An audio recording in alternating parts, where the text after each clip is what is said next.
Il est 18 h ici à Paris. Bonjour à tous et merci de choisir France 24 pour vous informer. On est ensemble jusqu'à 21 h, heure de Paris. Voici les grands titres de ce dimanche 23 juin, J-7 avant les législatives en France.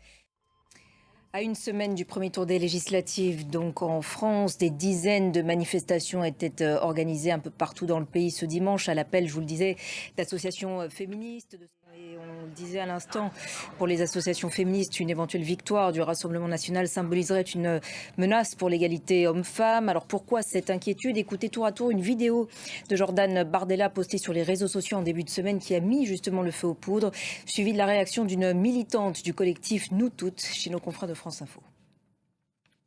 Autre rassemblement du jour, cette fois contre l'antisémitisme à Courbevoie, 8 jours après le viol en réunion à caractère antisémite d'une fillette de 12 ans. Et en cas de victoire maintenant du nouveau Front populaire, dimanche 7 juillet, qui pour incarner la gauche? Jean-Luc Mélenchon se dit prêt désormais à devenir Premier ministre, mais sa personnalité et ses prises de position sont très clivantes. La question divise déjà profondément. Alexandre Peyrou. On en vient à ce regain de tension en Nouvelle-Calédonie, nouveaux barrages érigés et plusieurs incendies signalés après la décision d'envoyer des militants indépendantistes du CCAT en détention provisoire en métropole, soit 17 000 km de chez eux. Au Proche-Orient maintenant, nouveaux bombardements israéliens ce dimanche sur la bande de Gaza. D'après des témoins, de nouveaux obus ont ciblé plusieurs parties de la ville de Rafah.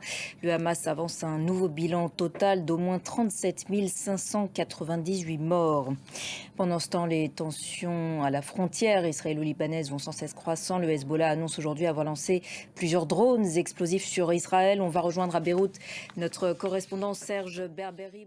Merci beaucoup Serge pour ces précisions depuis Beyrouth. Voilà donc pour l'essentiel de l'info. On se retrouve dans quelques instants. À tout de suite.